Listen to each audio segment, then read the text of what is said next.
Welcome students, study at the Uttarakhand के online platform में आपका स्वागत है। उत्तराखंड डिस्ट्रिक्ट सीरीज में हम लोग जो हमारा सेकंड लास्ट जनपद बचा है बागेश्वर, उसमें हम लोग इसका पार्ट 2 लेके आज चलेंगे। पार्ट 1 इसका हमने कंप्लीट कर लिया था।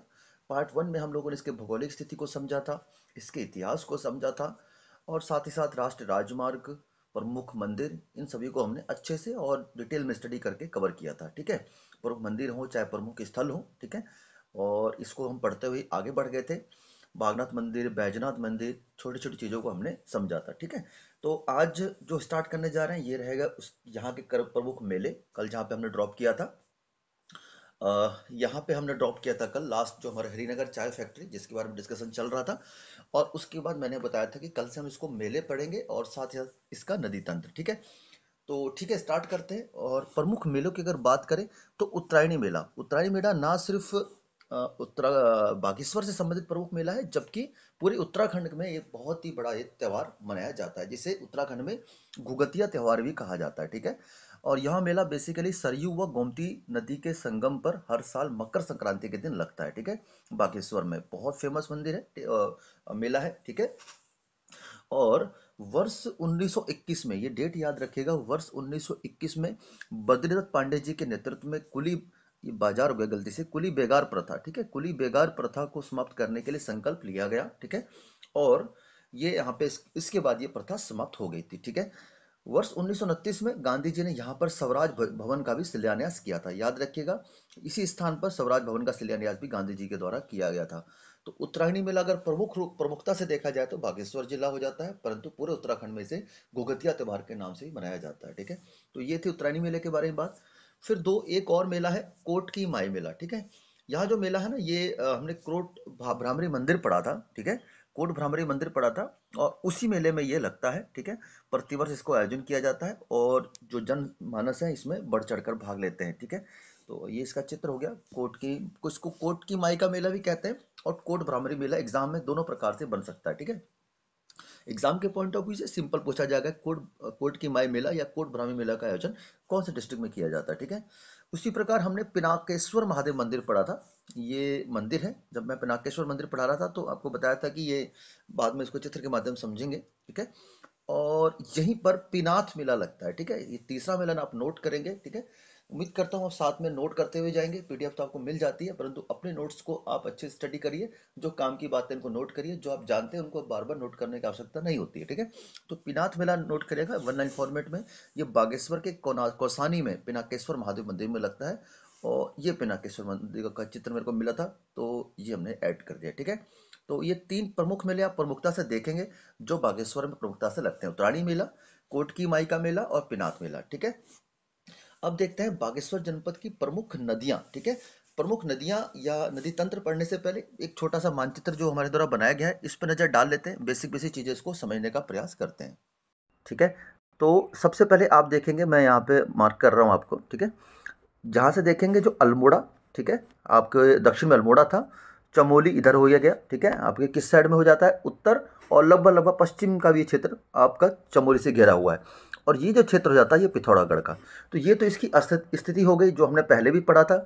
और इसमें अब देखते हैं हम लोग NH309 हमने पढ़ा था। ठीक है, ये जा रहा है NH309, ये कहाँ से, अल्मोड़ा से होकर बागेश्वर होते हुए ये पिथौरागढ़ के गंगोलीहाट तक चला जाता है। ये हमने अच्छे से पढ़ा था इसको। ठीक है, और अब इसमें कुछ और चीज़ हम देख लेते हैं, छोटी छोटी चीज़ हमने ऐड जो कर रखी हैं इसको हम समझने का प्रयास करते हैं।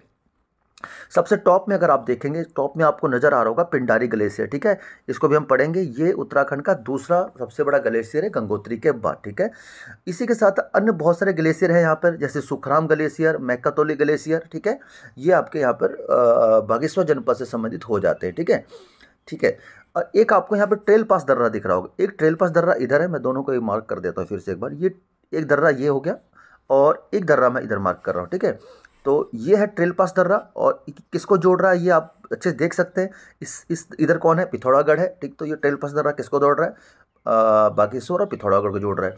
इधर आपको पता है ये चमोली वाला क्षेत्र है, तो ये जो ग्लेशियर है ये किसको माफ़ कीजिएगा, जो दर्रा है किसको जोड़ रहा है, बागेश्वर और चमोली को जोड़ रहा है। इसमें नाम मेंशन नहीं है, आप नोट कर सकते हैं। सुंदर ढूंगा बहुत फेमस है, कई बार एग्जाम में बना हुआ है। ठीक है, सुंदर ढूंगा, ठीक है, और दर्रा इसे बोला जाता है। ठीक है, ये होगा सुंदर ढूंगा दर्रा और ये होगा ट्रेल पास। तो ये दो चीज़ें थी नोट करने वाली। ठीक है, आगे बढ़ते हम लोग।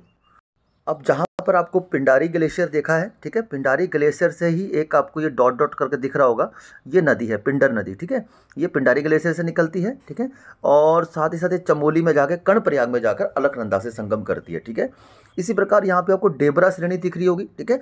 डेबरा श्रेणी से कौन सी नदी का उद्गम होता है? यहाँ से उद्गम होता है गोमती नदी का, ठीक है, गोमती नदी का उद्गम होता है और बागेश्वर में जाकर ये सरयू नदी संगम करती है। सरयू नदी कहाँ से आ रही है? आप यहाँ पे देख सकते हैं, सरमूल श्रेणी आपको दिख रही होगी, आपने सरयू नदी मेंशन भी कर रखा है। सरमूल श्रेणी से सरयू नदी निकलती है और एक रेवती नदी है, ये संगम करती है यहाँ पर इसका परमाती नामक स्थान पर, ठीक है, परमाती नामक स्थान है, यहाँ पर रेवती नदी संगम करती है और फिर आगे बढ़ते हुए ये बागनाथ मंदिर इसके तट पर स्थित है और फिर ये बागेश्वर में गोमती के साथ संगम करती है। गोमती की एक सहायक नदी है यहाँ पर, जहाँ पे आपको बैजनाथ मंदिर दिख रहा होगा, ये गरुड़ गंगा यहाँ पर संगम करती है, ठीक है, बैजनाथ मंदिर से थोड़ा सा आगे जाकर ये गोमती नदी संगम करती है। तो इस प्रकार ये प्रमुख चीज़ें जो इस मैप में थी वो बता दी, ठीक है। यहाँ पे कौशानी मार्ग है, जो प्रमुखता से मार्ग थी वो मैंने सारी चीज़ें आपको मैप पे मेंशन कर दी है, ठीक है। तो अब बढ़ते हैं हम नदी तंत्र जो हम पढ़ना जा रहे हैं, ताकि आपको अच्छे से क्लियर हो जाए, ठीक। ओके, अब देखते हैं कोसी नदी, ठीक है। कोसी नदी क्या है? बागेश्वर के कोसी नामक स्थान से निकलती है, ठीक है, माफ़ कीजिएगा कौसानी से, ठीक है, कौसानी नामक स्थान से निकलती है, ठीक है। ये एक्चुअली इस पूरे बागेश्वर में मेंशन क्यों नहीं है ये नदी? आप चित्र में, जैसे ये चित्र आपके सामने है, आप सोच लोगे इसे कोसी नदी मार्ग क्यों नहीं है।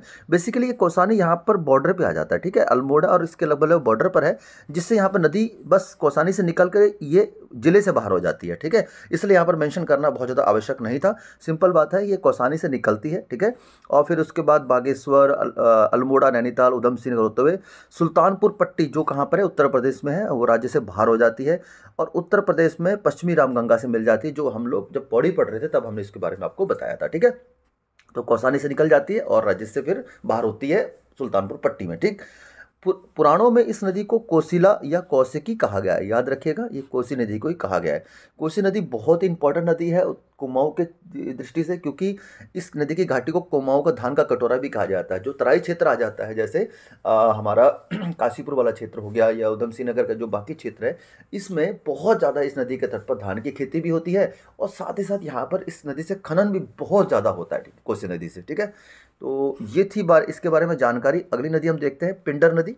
पिंडर नदी के बारे में आपको मैंने बता दिया था, इस मैप पे मार्क भी है, ठीक है। पिंडारी ग्लेशियर से पिंडर नदी निकलती है और चमोली में जाकर कर्णप्रयाग में ये संगम करती है, किससे? अलकनंदा से। तो यही बात मेंशन की हुई है, पिंडारी ग्लेशियर से उद्गम होता है और कर्णप्रयाग में ये अलकनंदा से संगम करती है, ठीक हो गया। ओके, सरयू नदी, ठीक है, सरयू नदी के बारे में बता दिया था, ये सरमूल श्रेणी से निकलती है, ये करमूल हो गया गलती से, अब पीडीएफ में करेक्शन कर देंगे इसको। सरमूल श्रेणी से निकलती है और उसके बाद ये क्या करती है? रेवती नदी संगम करती है, ठीक है, रेवती नदी संगम करती है। यहाँ पे परमाती लिख लीजिएगा, अगर आप नोट कर रहे हैं तो परमाती लिख लीजिएगा, मैप में मेंशन नहीं कर पाए, हर चीज़ मैप में मेंशन करना पॉसिबल नहीं होता। परमाती नामक स्थान पे रेवती नदी संगम करती है, फिर उसके बाद ये आगे निकल जाती है और कहाँ पे? बागेश्वर में जाकर गोमती से मिलती है। फिर इसके बाद ये नदी आगे बढ़कर पिथौरागढ़ में जाकर आपका पंचेश्वर नामक स्थान पर, ठीक है, काली नदी संगम करती है, जो हम लोगों ने बाद में पढ़ा था पिथौरागढ़ वाले में, ठीक है। तो उम्मीद करता हूँ ये आपको समझ आ गया होगा। ओके, अब देखते हैं गोमती नदी, ठीक है। गोमती नदी भी हमने पढ़ लिया, डोबरा श्रेणी से निकलती है और कोट भ्रामरी मंदिर, बैजनाथ मंदिर से तटों से होते हुए और ये जाके बागेश्वर में संगम कर जाती है, ठीक है।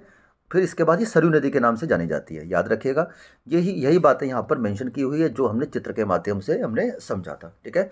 उम्मीद करता हूँ ये मैप आपको पसंद आया होगा और इस चीज़ों का अच्छे से आपने सारी चीज़ों को आप समझ भी गए होंगे, ठीक है।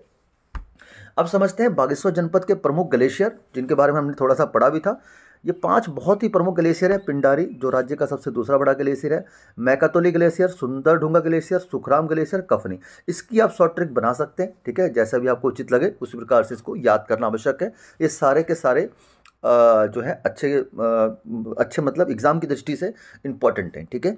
ओके, अब इसको मैप पे देख लेते हैं हम लोग, ठीक है। मैप पे हमने यहाँ पे मार्क कर रखा है, यहीं पे आपको पिंडारी ग्लेशियर दिख रहा होगा, ठीक, Sukhram glacier, Maiktoli glacier, Kafni glacier.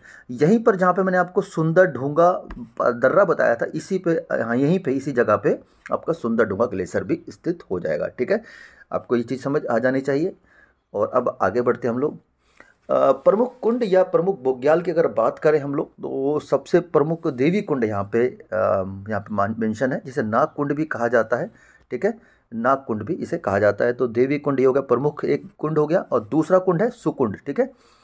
वर्तमान में सुकुंड के लिए ये सुकुंड का चित्र है, ठीक है। इसके डेवलपमेंट के लिए सिंचाई विभाग और उत्तराखंड सरकार द्वारा प्रयास किए जा रहे हैं, क्योंकि वर्तमान में यहाँ पर ये कुंड सूखने की कगार पर है, ठीक है। तो इसके लिए काफ़ी सूखने की कगार पर नहीं, काफ़ी हद तक सूख चुका है, तो इसके लिए डेवलपमेंट के लिए प्रयास किया जा रहा है, ताकि इसको पर्यटक स्थल के रूप में अच्छे से डेवलप किया जा सके, ठीक। एक प्रमुख बुग्याल आता है कफनी बुग्याल, ठीक है। कफनी ग्लेशियर के समीप ही है कफनी बुग्याल, तो ये भी आप याद रखेंगे, वेरी मोस्ट इंपॉर्टेंट है। एकमात्र अगर आप याद रखना चाहते हैं कफनी बुग्याल, तो इसको आपको समझ के चलना होगा, ठीक है। ओके, एक दुर्गा कोट चोटी है, वर्ष 2022 में ये करंट अफेयर में का एक क्वेश्चन बना था, ठीक है। बागेश्वर में स्थित सुंदर ढूंगा घाटी में दुर्गा कोट चोटी, इसकी हाइट पूछी गई थी 5800 मीटर, याद रखिएगा, एग्जाम में किसी भी प्रकार से क्वेश्चन पूछा जा सकता है, ठीक है। तो वर्ष 2022 में कुमाऊं रेजिमेंट और नागा रेजिमेंट, जो हमारे इंडियन आर्मी के ये रेजिमेंट्स हैं, इनके 30 सदस्यों ने इस चोटी में फतेह किया था। बहुत टफ है यहाँ पर फतेह करना, ये पूरा बर्फ से ढकी हुई चोटी है दुर्गा कोट चोटी, 5800 मीटर इसकी हाइट है, याद रखिएगा, नोट कर सकते हैं आप। और ये इस दल के सदस्य थे जिनका चित्र कुछ ऐड करने का प्रयास किया गया, ठीक है। तो ये थी बागेश्वर के जनपद के प्रमुख कुंड और प्रमुख बुग्याल।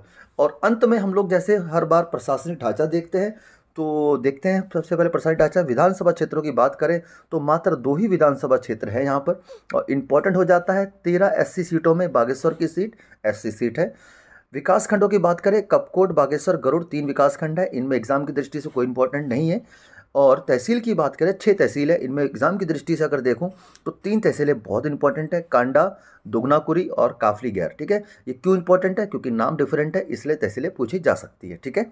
ओके, और अगर हम इनके बात करें जनसंख्या, तो 2,59,898, जो एग्जाम में डायरेक्टली नहीं पूछी जाएगी। जनघनत्व 116 व्यक्ति प्रति वर्ग किलोमीटर। लिंगानुपात बहुत अच्छा है, ठीक है। साक्षरता दर 80.01%, पुरुष साक्षरता 92.33 और महिला साक्षरता 69.03, ठीक है। तो ये देखिए, इनके बीच में अंतर देखिए, पुरुष साक्षरता 92 और महिला साक्षरता 69.03। एक आपके लिए क्वेश्चन है, आप अगर आपके पास सेंसस के आंकड़े होंगे, जनसंख्या के आंकड़े होंगे, तो एक जरूर सर्च करके बताइएगा, एग्जाम में इस प्रकार क्वेश्चन बनने की संभावना है। मैं काफ़ी दिन सोच रहा था कि उत्तराखंड का ऐसा कौन सा जिला है जिसमें पुरुष साक्षरता और महिला साक्षरता के बीच अनुपात बहुत ज़्यादा है, मतलब पुरुष साक्षरता बहुत ज़्यादा है और महिला साक्षरता बहुत कम है, ठीक है। इस अनुपात को देखिएगा, या ये बागेश्वर है या फिर कोई और डिस्ट्रिक्ट है, तो एक बार सर्च करके देखिएगा और फिर उसको कमेंट बॉक्स में बताइएगा, ताकि सारे स्टूडेंट को पता लग सके किस प्रकार का क्वेश्चन भी एग्जाम में बन सकता है। अब जैसे पहले साक्षरता के क्रम को पूछता था, साक्षरता वाले जिले बताइए, या कम साक्षरता वाले क्रम से जिले बताइए, इस प्रकार ना पूछ के अब इस प्रकार से पूछा जा सकता है कि सबसे ज़्यादा गैप किस में, ठीक है, कि सबसे ज़्यादा पुरुष साक्षरता कहाँ है और महिला साक्षरता उसके अनुपात में बहुत कम है, ठीक है। तो मुझे लगा कि हो सकता है बागेश्वर, लेकिन एक बार मुझे भी देखना पड़ेगा। अगर आप इसको सर्च कर सकते हैं तो आप भी सर्च करके इसको कमेंट बॉक्स में बताइएगा, ठीक है। तो ये आज हमारा बागेश्वर जनपद समाप्त होता है, और इसके बाद हम लोग इसके MCQ सेट करेंगे, और फिर हमारा लास्ट डिस्ट्रिक्ट बच जाता है उधम सिंह नगर, ठीक है। PDF में जो करेक्शन होगा मैं करेक्शन करके अपलोड कर दूंगा, जो भी इसमें करेक्शन था। तो उम्मीद करता हूँ ये सेशन आपके लिए लाभकारी सिद्ध हुआ होगा, कुछ नई जानकारी मिली होगी, कुछ जानकारी आपको पता होगी तो वो रिवाइज हो गया होगा। आपको आने वाले आपके सभी एग्जाम के लिए बहुत बहुत शुभकामनाएं। मिलते हैं फिर नेक्स्ट क्लास में, तब तक के लिए जय हिंद।